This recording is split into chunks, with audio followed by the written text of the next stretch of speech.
My baby been had a long night. Out of 13, it's the one that's half the size of all the other ones. She's eating. She got dewormed yesterday and she ain't been right since. Stomach.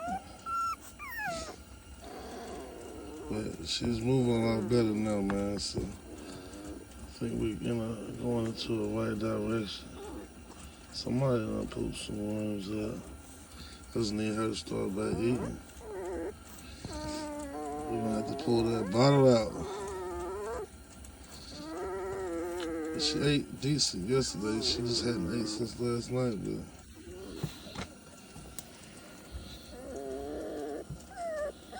I had to bring her brother in here to keep her company.